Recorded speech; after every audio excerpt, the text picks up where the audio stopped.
I play a lot of cozy games, but which ones are actually good and worth your money? Well, you're in the right place because that's what this video is all about. Today, we are doing another player pass video on the channel where I highlight my experiences in the games that I've been playing recently, and I let you know if I recommend it or if I don't. And today we are starting with Afterlove EP. I purchased this game myself. I played it for about 7.6 hours on Steam. It's also available on Nintendo Switch. I played it on my Steam Deck actually, and I played this game as a part of the Slow Burn Podcast's Game of the Month, which we call our side quest game. It's basically like a game club. If you don't already listen to Slow Burn Podcast, go give it a listen. We have an entire episode actually on this game, so you can hear more thoughts there, where I go into much more depth with Peyton and Pat.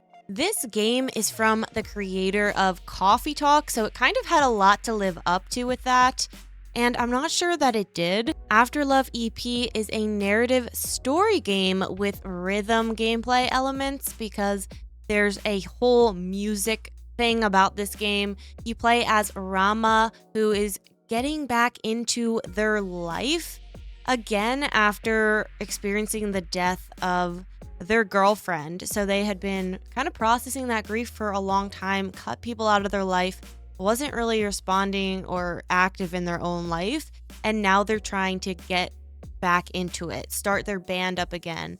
The thing about this game is that there are branching storylines, so your gameplay will be completely different from my gameplay depending on what you choose to do and what you choose to focus on. There are also various endings that you can play, and if you like that kind of game style, so that does give the game a replayability element. And I will say that this is a really chill and cozy game to play. I played it while I was traveling, I played it just at home. I played it at night before bed for just an hour or so each night, and I thought it was perfect for that. But I don't feel like I was emotionally invested in the story or the characters. I just didn't feel like I clicked to them. It's just not the most impactful narrative game that I have played, and so I didn't have that, "Ooh, I love this game, I want to tell everybody about it" experience, which I've had with a lot of narrative games that are very, very meaningful. I don't think this game isn't meaningful, and I don't think you won't feel anything, but I just feel like because of the way some of the characters are, it's a little harder to connect, and there's a little bit more conflict in the game at times than I expected. But overall, I do recommend checking this game out, especially when it's on sale, as the game is about $20, and I found the rhythm elements were very fun. That's my thoughts on the game. Make sure to listen to the podcast to hear a lot more in-depth thoughts though. 2 Point Museum was gifted to me, and it is my very first time playing a game in the 2 Point series ever. I've never played another one of their games, so I don't have those to kind of talk about as well. I only have my experience in 2 Point Museum. It is a super fun and quirky game where you basically manage and grow different museums, you decorate them, you send like characters out on expeditions, and they bring back more things for your museum and all sorts of stuff like that. So it's very fun. There's very silly things that can happen in the game that kind of cause chaos. There's a voiceover that is playing over the radio, which has some very funny advertisements in your museum, and it's very immersive, very fun management style game. But there was something that just didn't click with me with this management style game. I'm not the best at management games, and I guess I don't have a great track record playing them. There's a lot of them that I don't like. Usually when I like them, they're very, very simple. Like my favorite one is Minami Lane. Very simple, very intuitive. And this one isn't not intuitive, but it did have a little bit of a learning curve for me. And, you know, when I got stuck, that was like my out. I was like, I don't think I'm gonna play it anymore. I wasn't really the best at setting up my museum, and when I got to the aquarium style museum, I basically made an entire section of the museum just full of the aquarium, and I filled that whole section.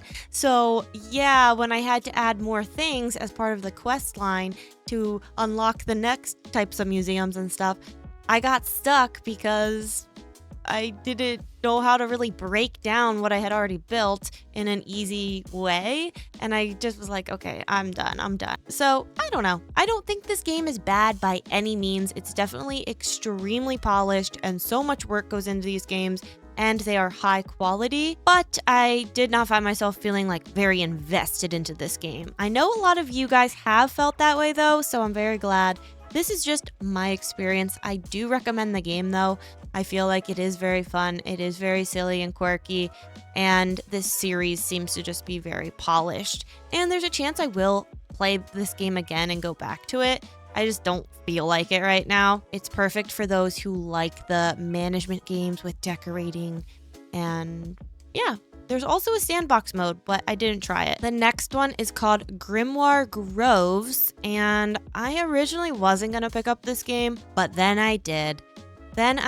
Because I was looking at the trailer and I was like, okay, that looks actually really pretty and really, really cool. I want to check it out. I was gifted a key, so thank you so much. So take my thoughts lightly on this one because I only played an hour and a half of this game. And the reason I didn't play more is because I was feeling so confused in this game. But I do absolutely love the art style. And it looks like it would be fun. I don't know. It's a farming sim that's mixed with roguelike dungeon crawling, and it is described as cozy, but this is just not very intuitive. It's not easy to learn or pick up. I really wish it was though. It's another game that just did not click with me, but this one to the extreme not clicking with me. This game is also $20, and honestly, I would pass on it. If you think there's any chance that you would be confused, definitely pass on this one. The next game is Wanderstop, and this one was kindly gifted to me for review. I played 15 hours. I completed this game. I 100%ed it, and I played it on Steam. I don't think it's on Switch or anything like that. I was so excited to play this game, and I've been looking forward to it for a very long time. The game is about a fallen fighter named Alta who has lost her spark, and she's trying to find it again. She ends up running a tea shop begrudgingly. Like, she does not want to do that. She wants to be a fighter and she wants to get back to life immediately, but she just can't. She just can't lift her sword. So I really like the premise of this game. I love the mental health element to it. I like the story, and I feel like I went into it to play for the story.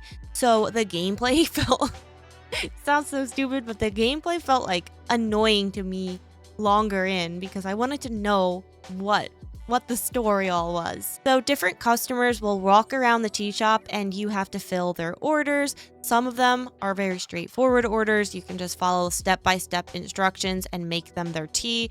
But there are some others that are more puzzling, and you have to go look in your book, figure out which plants you need to grow to get which ingredients, because certain ingredients have different tastes, flavors, or make you think about different things. So you need to check your book and make sure you're putting the right ingredients in the tea. And sometimes you need to do things in a certain order, in a certain temperature, and all that stuff, which becomes a bit tedious later on in the game as the teas get harder and harder to make, in my opinion. You also have to grow and crossbreed the plants to get certain types of ingredients for the tea. And I did feel like the planting also got kind of tedious, especially because each section of the game, each kind of part of the story, you would like reset the entire world in a way, and you'd get new customers and stuff, but also the plants would all reset and I would have to replant them again and make sure I had the seeds, and you lose all the stuff in your inventory.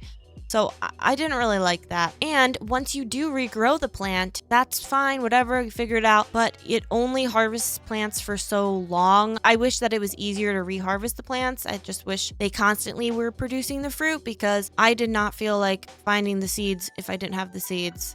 Because sometimes you'd be running around for a while not being able to find the seed once you would run out. Other times I had plenty of seeds and it was fine and easy to crossbreed, but other times it wasn't. So it did feel a little bit annoying, and I was feeling Alta's pain and really vibing with her mood, because I did not feel like playing and doing these things in the later game. I felt forced to work at the tea shop just like her. Sometimes the tea making was fun, sometimes it was frustrating, but I do love the concept of the tea making where you're heating the water, you're adding the ingredients, and then you're brewing the tea. But messing up the orders was really annoying because you would literally have to redo it, and if you only had one of a type of fruit left, you'd have to go replant that plant again and reharvest it and all this stuff, and you might have to go and recollect all these leaves for the tea balls, which the tea balls take forever to make, and you're just walking around waiting for them to be done. I don't think this game is bad by any means,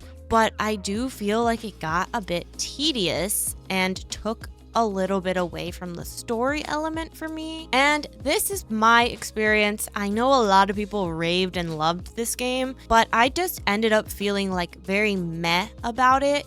Even though I did play for 15 hours and I did get all of the achievements, I wanted to see it through. I wanted to complete the game. So yeah, those are my thoughts on the game. I'm not saying I don't recommend it, because I think it has really good elements. I think it's very polished. Something about it just towards the end of the gameplay just felt a little tedious for me, where I feel like I'm leaning more towards like pass on it. So I'll just kind of leave you there because I'm very in the middle. The next game I bought, and it is Disney Villains Cursed Cafe. I played it for 3 hours. I also got this one on Steam, and it's on Switch as well. I first heard about this one from the Nintendo Direct. This was a very random purchase for me. I don't know why I bought this. I guess I just liked the coffee talk style of the video and how it was Disney themed, and I was like, let me just try it out. It was enticing. But this is a total pass for sure. Not only is the potion making very, very simple and not immersive at all, the character dialogue is really cringy in my opinion, and it's very meaningless too. I don't enjoy the modern take on these characters. I don't like that Jafar talks about cryptocurrency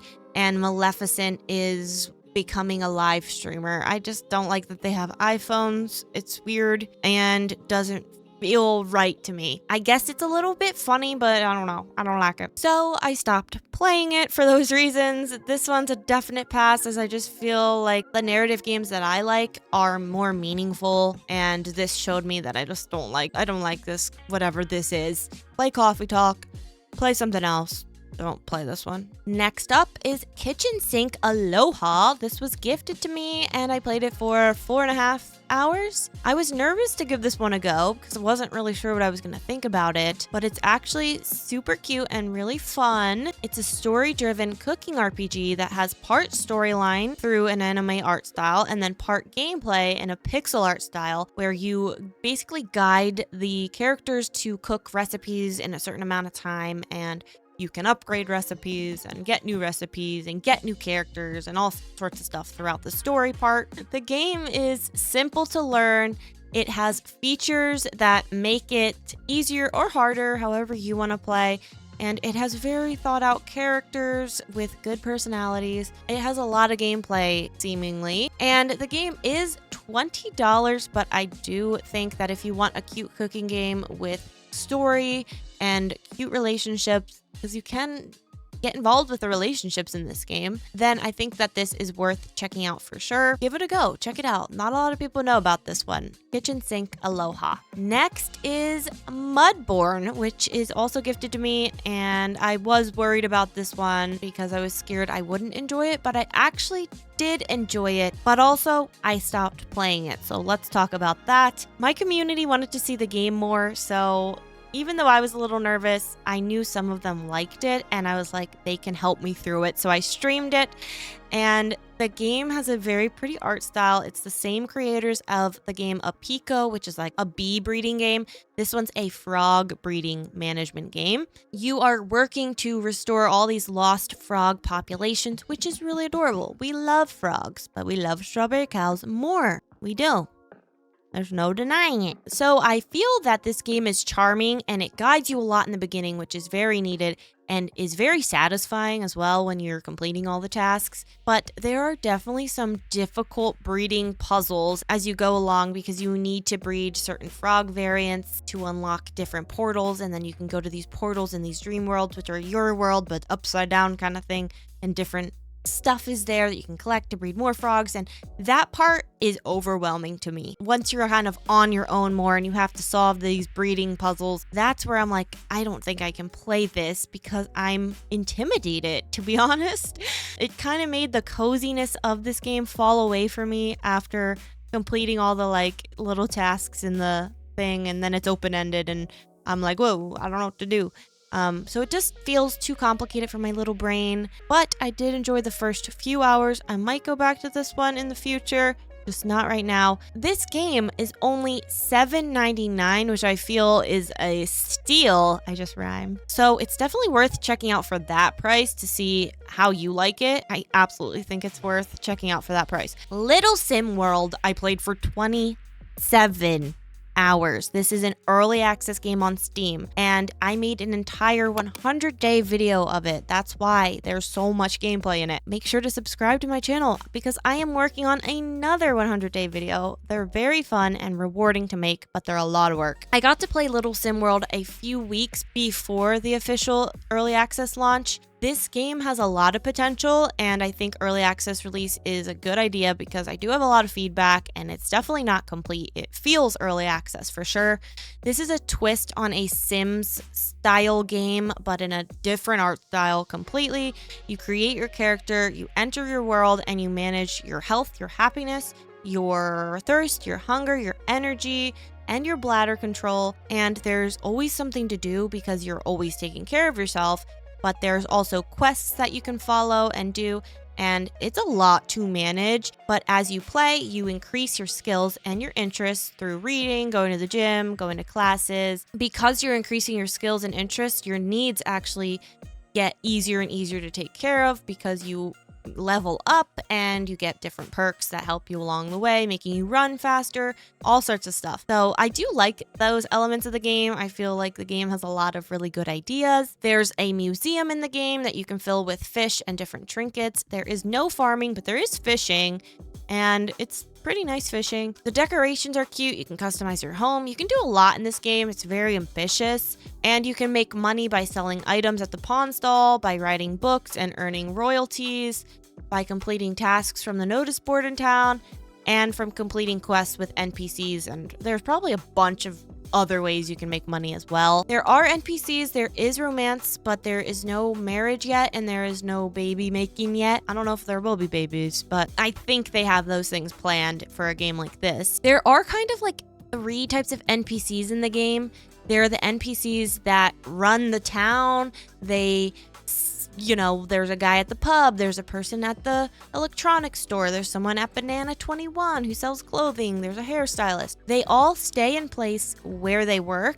They don't walk around town on their days off, and they don't walk around before they enter the store. They literally just appear there once it's opened. So they aren't very immersive right now, although they do have character portraits and you can talk to them pretty in depth. There's not much going on there. You can't romance them. But then there's this other type of character, which is a romanceable character who do walk around town, who you can see at the gym, you can see them in class. They don't like talk to the other characters. It's kind of weird. And then there's another NPC that you'll just see them walking around town, like to fill the town, or you'll see one that has a quest for you to do, and you can do a quest with them. You can do a quick quest for money. They don't have a character portrait. They're not important to the game. So I want to see the NPCs a bit more immersive, like how the romanceable candidates are. Overall, I do think that the game has a lot of potential and has good ideas. They're doing a good job with it. I think that they are the type of devs that want a lot of feedback from the community.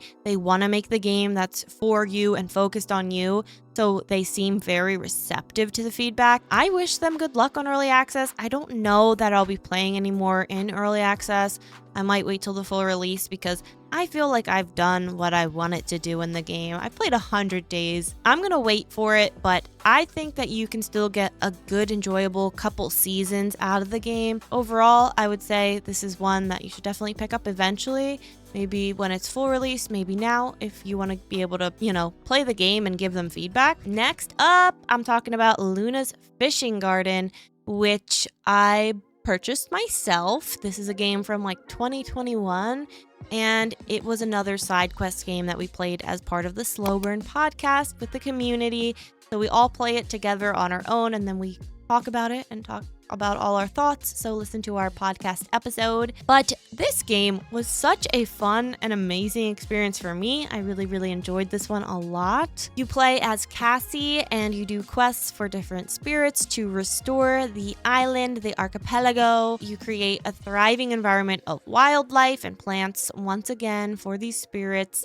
That's your whole task. It's a side scroller. You go on your boat and you go fishing and you plant plants and all of this stuff. The fishing has 2 modes, a challenging mode, which is like Stardew Valley fishing, and then there's a more simple mode, which is how I played it. It's a short experience. I only played for 4 hours and I 100%ed the game. There's 14 achievements, so it was perfect for me to scratch my itch of achievement hunting. Like, I really loved it, and it's also rewarding to just finish and complete a game in your library, so I love that part of it too. I felt that this game was exactly what I wanted it to be. It was just simple, to the point, and you just play and finish it. And I thought it was a great length. I thought it was really good. So I definitely recommend this game. And the game is only $8. It's on Nintendo Switch. It's on Steam. I played it on my Steam Deck. Lastly is Bugaboo Pocket, which I've played for a little over an hour and a half. This is a Tamagotchi but bugs game, and it's on Steam. It is very cute. It's full of mini games that are different depending on which bug you're currently raising. And I like the game. I like the simplicity of it. It's very simple. I can see it being fun for like achievement chasing because there's not too many achievements. But other than that, I feel like this would just